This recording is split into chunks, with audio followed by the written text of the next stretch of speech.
Hey, Richard Nelson here, Executive Director of the Commonwealth Policy Center. Great to be on Facebook Live with you here with my good friend Ron Hicks, pastor of Henderson Memorial Baptist Church. And we're about to launch the Commonwealth Matters program for this week. You get an inside track, get to see what we look like, and get to see what. And we apologize in advance for that. Well, Ron does. I do, yes. Well, but we're going to record here in just a moment. We got an important conversation about how to have a conversation. Yeah. Ron, we've not done very well with that, Well, and we're going to give some pointers. Sure. In how, as far as how we can have a conversation. So you guys are going to see the behind the scenes sort of thing. In just a second, I'm going to hit this button. You'll hear us counting down and all the rest of that. That's for the recorded program, but you'll be able to join us and view kind of behind the scenes sort of thing. So just pray for us as we do the Commonwealth Matters. There you go. I always want to say minute, but it's longer than a minute. That's another program. Ready to go. All right. Stand by. 3, 2, 1. Welcome to the Commonwealth Matters. I'm your host, Richard Nelson, Executive Director of the Commonwealth Policy Center, here with Ron Hicks, pastor of Henderson Memorial Baptist Church. And today, Ron, we're going to talk about how to have a conversation. We're going to talk about talking about it. Absolutely. welcome to the program, by the way. It's good to have you. Thank you. It's always great to be here. We were talking before the show. Unless you were on a debate team or something like that in a school, maybe in theater or arts, nobody's taught interpersonal communication, interpersonal skills. Yeah. And so we grow up in kind of an authoritative environment, as we should. Parents telling us what to do, but people don't teach us how to have conversations. Okay. We got to take a time out. Sorry, we messed up. See, we were doing good there. We were doing good. SD card is full, or maybe Richard gave me one job, and that was to start the button. And obviously, I couldn't handle the one job. Hey, listen, while he's fooling with this, if you have any ideas or some of the things that you might like to hear, just because you give us an idea doesn't necessarily mean it's going to make the program, because one of the things I pitched ideas to Richard, and he said, well, Ron, that really doesn't have to do with the political arena and that sort of thing. It's a great topic, but probably a discussion for a different place, different venue. But if you have something that you'd like for us to maybe address, a political issue, maybe from a biblical perspective, chime in, send a note to Richard. You might be able to comment here. Yeah, I think he's got it all fixed. Hey, I think we got it fixed. All right, we got it fixed. So we're going to do a take two. Stick with us. 3, 2, 1. Welcome to the Commonwealth Matters. I'm your host, Richard Nelson, here with good friend Ron Hicks, pastor of Henderson Memorial Baptist Church. And today we are going to talk about how to have a conversation. Ron, welcome to the program. Thank you, Richard. It's always a pleasure to be here with you, buddy. Yeah. Hey, so why are we having a conversation on how to have a conversation? Because nobody teaches us to how to have a conversation. Typically, when people are talking, the other person is listening for an opening. Yeah. They're not listening for anything other than silence from your part, so that I can say what I want to say. Yeah. So there's no active listening. There's no reinforcing what's been heard. Nobody's taught that unless you've been to counseling, unless you've been on a debate team, and that's maybe 0.5% of the population of the world. So learning how to have a conversation, I would say, is more caught than taught. Absolutely. And debate teams are great, and actually rhetoric classes and that kind of thing, that's great. Sitting in front of a teacher and listening to them and learning, that's great. But more of it, I would say, is learned in our home environments. Absolutely. It's learned in our personal relationships with others. There are some people that are better at conversations than others. But this is particularly important that we do talk about having a conversation today, because it seems to me, Ron, that there is breakdown in communication today, whether it's in the home or in the public arena. You look on social media, there's a breakdown in how we communicate there. And it's gotten to the point where it's gotten to be disorder. There's chaos in the streets. You see protests where people that are animated and upset, that turns into shouting matches. Shouting matches turn into violence and destruction of property in some cases. And I think this is where we need to step in and say, hey, let's hold on, put the brakes on, let's reassess where we are, and ask ourselves if we want to continue down this path of shouting, and that which leads to violent actions, that will end up in one place, or do we put the brakes on and say, hey, let's reassess, let's hit the reset button and figure out how to do this civilly. I heard an elected official, I don't recall where it was, but I heard this elected official say, I would love to be able to sit down with the protesters and hear their demands, but there aren't any. All they want to do Well, is, I mean, what they were saying was there are people running through the streets, they're burning buildings, they're assaulting people and all.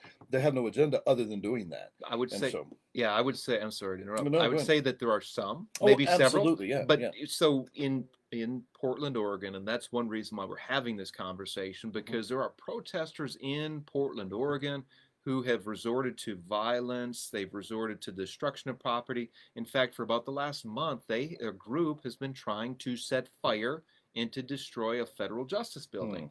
There's actually a fence, chain link fence around it, with federal law enforcement trying to keep it safe, because local law enforcement, under the leadership of Portland's mayor, is not willing to protect that property. So we see, in an ultimate sense, civil communication and civility has broken down in Portland. And when you have a bully that's not confronted, then the bully can run unchecked. And so if you have a mayor that says, we're not going to do anything against your bullying tactics, then the bullies realize we can do anything that we want to do. And the only way to confront a bully is to be ready to match them violence for violence. Yeah. And you want to be able to ward it off before it gets there. And that's why there is federal authorities in there trying to protect property. Yeah. But so we talked about demands in Portland in particular. The protesters there, and I'm reluctant to call them protesters because they've stepped over the line of just protesting. It's almost a mob. Some of them, criminals, criminal activity led by a mob mentality. They have put out demands. Okay. They're demanding that the police force, number one, be cut by 50%. They're demanding that those resources be redirected to the community, especially the black community. They're also demanding that the mayor resign. Who, by the way, Portland's mayor seems to be for them. Mayor Wheeler, yeah, he's actually, I saw him with a megaphone speaking to the protesters, and it was surreal, Ron, because he was there identifying with them. He's saying, "I'm with you. If they put tear gas on you, they're putting it on me." And he was demanding that the federal authorities leave. While he was doing this, it was eerie because you saw the chain link fence separating the protesters from the federal building. While the mayor was speaking, trying to identify with the people, they were booing him and calling for him to resign. It was, and at the same time, they wanted to destroy federal property. He was siding with them instead of trying to keep order and trying to protect the federal building.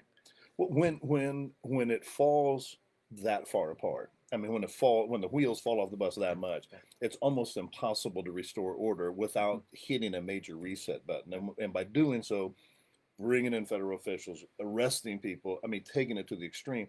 And if people just from the beginning were able to sit down and have a conversation, I do premarital counseling before I marry any couples. The last session is, I jokingly say, I'm going to teach you how to argue. And basically what it is as active listening. One person says something, the other person restates what they've heard. And so maybe we can get into how do you have a productive conversation where there's active listening, make sure that you're communicating what you think you're communicating. And maybe we can just kind of unpack that a little bit. No, I think we should, but we're going to have to do that in the next segment because we got about a minute in this one. But so I want to give other reasons why we need to learn to have better conversations. Okay, sure. So we're seeing civil breakdown in certain parts of the country, but let's bring it home to a more personal level. In our families, it's important that we have good conversations, parents and children. You mentioned spouses, husband and wife, but things will go much smoother in our homes if we communicate clearly, if we seek to understand. We really need to listen better. I would say that's one of the biggest problems we have. Yeah. Well, that's a biblical principle. Be slow to speak and quick to listen. That's right. We have 2 ears and 1 mouth. James says that everyone should be slow to speak, quick to listen, slow to become angry, for man's anger does not bring about the righteousness that God desires.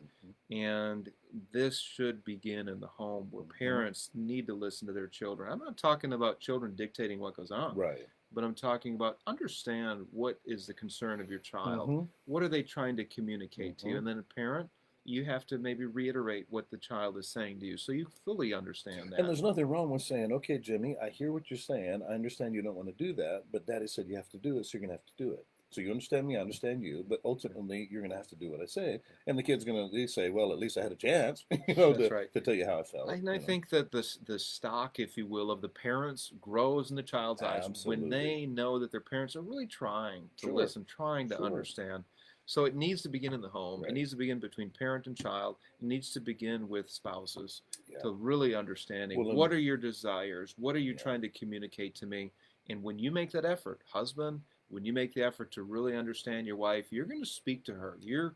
She will be moved eventually. Maybe if you've been in a moment or a season of conflict, Right. it may take a while, but it will have an impact on her And to we've know seen- that you have made that effort. Absolutely. And we've both seen the tragedy of when only one spouse is open to communication. If the other person isn't willing to communicate, or they hadn't learned to communicate, then this wall sometimes that's too tall to be able to broach is built up, and sometimes relationships fall apart because both parties aren't willing to communicate, to sit down and say, I want to hear what it is that you're saying. That's a good point. Ron, we're going to take a quick break here. Okay. If you're just tuning in, you're listening to the Commonwealth Matters, and we will be back in just a moment.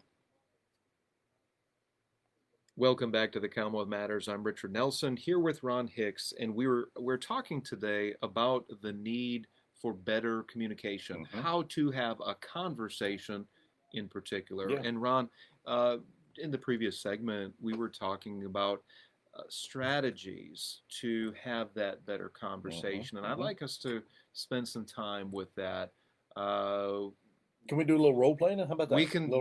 Sure. Okay, this is what I want you to do. Let's try it, and I'll try my best. All right, this is what I want you to do, Richard. I want you to I want you to tell me something that irritates you. Not about me, but something just in general that irritates you. If it's a driver that cuts you off in traffic, if it's somebody that when they open a register in the grocery store and say, the person who just got up to the line goes, just something in society that aggravates you. I want you to tell me. And this is what I want you to do. I want you to use I statements. I want you to say, I feel this way. This is how I feel when this happens. So go ahead and tell me something. So I'm going to have to be completely transparent. unrehearsed. Yeah, this is I'm going to be transparent. Okay. All right. One of my pet peeves is when I'm at a big box store. I won't name any names. Okay. There's one in particular, but I'm going to keep them out of the discussion. Okay.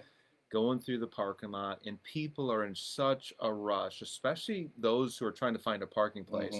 They don't have regard for the pedestrians who are walking. They don't have regard for cars that are trying to pull out. So just speeding through. They're just speeding through. Okay. I just want to get that closest parking space, and I don't care about anybody else. Okay. That's a pet peeve. There it is. And how does it make you feel when a car speeds by? So add that aspect. You say you don't like it, but how does it make you feel when you see a car speeding by without regard for anybody else? How do you feel about that? I feel like that person's inconsiderate. I feel like they're not being a good citizen, and I feel like yelling at them. Okay. I feel there's moments, and I don't do that, of course, but I do feel like yelling, like, dude, slow down. Okay. What about these other people here? Okay. So Richard, what I heard you say just now was one of your pet peeves is when you go to a large store, big box store, and you're trying to either get to your car or get inside the store. There are drivers that are not considerate of you, and you feel like they're not considerate, they're not good citizens, they don't care for your welfare. All they're caring about is getting to a parking spot. And so I hear you saying that you don't like that environment. I'd even go, you didn't say this, but maybe I'd go so far as to say that creates for you an uncomfortable environment. Yeah, absolutely. Okay. I don't feel safe. I don't feel like these other people care about the welfare of others. Yeah, it's very uncomfortable. So did I hear what you were saying? And when I repeated back to you in my own words? I think you understand fully what I'm saying. So it gives you now the opportunity where sometimes we say something and we're feeling one thing, we actually say another. So I repeated back what you said. You would have been able to say, Ron, that's what I said, but really that's not what I wanted to convey. And so you have an opportunity to restate. But now, when I say this is what I heard you saying, we have communication. Now, you have the opportunity to expound on that, or you can say to me, no, Ron, how do you feel about that? What do you think about that situation? And then I say, and then you're able to say, okay, Ron, what I hear you say. Yeah. So I'm listening because I understand I have to repeat to you in my own words what you just said. That's right. So I'm forced into an active listening. That's right. And that shows that you do fully understand. Right. There's no room for interpretation. You've conveyed to me that I've said something. This is what you said. And you do fully understand. And here's the crazy thing. I can't say your feelings are wrong. When you say I feel unsafe, no, you don't. Whoa. I can say I don't know why you feel unsafe, but I cannot say you don't feel unsafe. Yeah. So That's when good. you use I statements. Yeah, that's good. So use active listening, number one. Use I statements, number two. I feel, Realize, and you brought up another important point, realize that you cannot change somebody else's feelings. How they feel is how they feel. That's how they feel, right. They own that. Now, whether or not you acknowledge how they feel or whether or not you feel empathize that, sure. That's on you. Right. And I think this is particularly difficult with spouses because there's a oneness between a husband and wife, and it's much easier to step on toes. It's much easier to have hurt feelings, but it's so important that spouses have that open, careful, thoughtful conversation, and that they fully understand. You know, there's this unity in a marriage that brings them so close together. And yet the truth is that they're still two individuals. Yes, they're in a marital covenantal relationship, but they're still two individuals with different thoughts and different tolerance levels, different ideas, and that has to be respected, and spouses have to work extra hard. Well, and another thing is sometimes when you say something, and I'm moving now maybe out of the marital region into a political region or to a social issue. Sometimes when you say back to somebody, this is what I just heard you say, and they hear it from somebody else, they're like, yeah, that's what I said. Well, that doesn't make a whole lot of sense, does it? And you're like, well, you know, I'm having a hard time understanding it. And so sometimes people hearing back what they've just said is a great opportunity for them to really hear it for the first time. Or when you say, that's what I said, now you have the opportunity to ask educated questions. Okay, if this is what you just said, if this is how you feel, then help me to understand why you think that, help me to understand why you're feeling that. And now you're going off of, you're having a debate about factual things. Okay, validate that point, help me to understand why you're feeling that way. Guess what? Communication is flowing now. And often when people come from a ridiculous point of view, they very quickly realize, and if it breaks down into a bunch of hollering or screaming, okay, let me repeat back what you said. Is that what you just said? Yeah. Okay. Help me to understand. But by the way, that is our civil conversation right now. Whether you're on Twitter or other social media, hate me, you it's you that. bigot, It's you racist, sound bites, it's accusations. Yeah. But here's the danger: when civil society breaks down, where we have no communication, people do get extremely angry, and you do see it often spill over into violence. Sure. And that's something that we need to prevent. As leaders, you're an influencer. Yeah. Commonwealth Policy Center has a place of influence. We need to take a leadership role and to say, you know what, let's not go in that direction. Right. Nobody wins when protests result in mob violence, which results in destruction of property and the hurting of individuals. Nobody wins in that. You were raised up north. My dad was a career military officer. We were raised all over. But when we were kids, and we're around the same age, you're a little bit older than I am. I'm laughing because I'm older than you. You're a comedian. when you were having an argument with a friend, and you had absolutely nothing else to say, you could always resort to the insult, well, your mama. You know, and everybody knew, okay, I have nothing else to say. Let's just go ahead and fight because there's nothing intelligent I have left.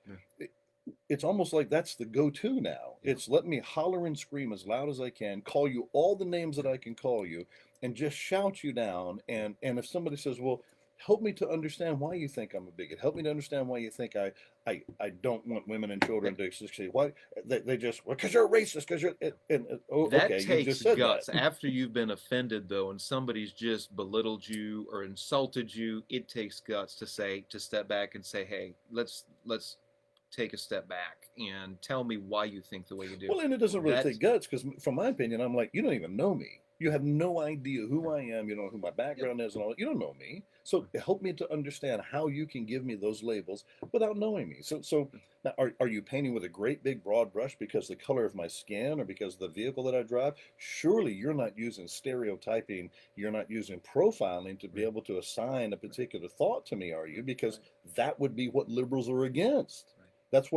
So surely you're not using a tactic against me that you espouse to, you know what I'm saying? So very quickly when you use an intelligent conversation, well, it lets people know what side you're on. There's an old Chinese proverb, if you get in an argument with a fool, somebody watching won't be able to tell who's who. And so if you are intelligent, If you're just tuning in, you're listening to the Commonwealth Matters. You're gonna have to edit all that. Richard Nelson. No, we're gonna keep it here. We're talking about how to have a conversation today. We're gonna go to a quick break, and we'll be back in just a minute. Welcome back to the Commonwealth Matters. I'm Richard Nelson, Executive Director of Commonwealth Policy Center, and we're talking about how to have a conversation. And Ron Hicks is with me, and Ron, we need to have good conversations more than ever. And in order to have a conversation, there's certain rules of it. You don't think the worst of somebody else. That's one. You think the best. If there's a misunderstanding, you ask questions. Try to understand that person. Don't, as you said in the first segment, don't look for an opening to get in and to get your points in. And look, anybody can have an opinion. Anybody can start an argument. But what not everybody can do, nor seems to be doing, very few people seem to be doing, is trying to understand the other person, trying to engage in a thoughtful dialogue. But we need to do that. Well, and if I give you an opportunity to state your point, I ask you questions in reference to your point. Then when it's my turn to speak, I can say to you, if you have this interrupting spirit, hang on a second, I gave you all the opportunity. I spoke back to you what your position was, restated it to the point where you understand that I understand where you're coming from. Now allow me to be able to speak. If they won't allow you to speak, even the Bible says sometimes you got to shake the dust of the village off. Yeah. You don't cast pearls before swine. Sometimes it's just irresponsible to continue in the conversation. Ron, that's a very good point. There's some people that are just not going to be open or capable of having a good conversation, and it's just time to move on. Yeah. There are people, I believe, on both sides of the political spectrum. There are good people, people of goodwill, willing to have a conversation. More so than bad. I think there's more so than bad. People with good intent may be acting in an unproductive way. But it's scary because we're in our political tribes. You have the political right and the political left, and if either of the leaders in either side of that spectrum come to the middle, often it's people in their own tribe that say, "Hey, what are you doing talking to the those people?" Yeah, Ron, what are you doing talking to the whatever group it might be? The ACLU. We talked about the ACLU off the air a little while ago, and they don't align with CPC and its values. But guess what? I'd be willing to have a conversation with them. In fact, I do when I'm up in Frankfurt. I talk with one of their key lobbyists. And in fact, it makes you Christ-like, Richard, because they said to Jesus, "Why are you eating with those sinners, those publicans, those tax collectors? Why are you associating with those sinners?" And Jesus, well, a hospital is for sick people. A hospital is for sick people.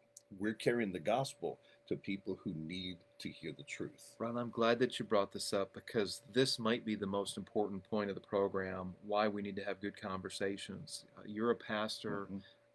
I lead what I consider a ministry. I believe that we're bringing Christian principles into the public arena.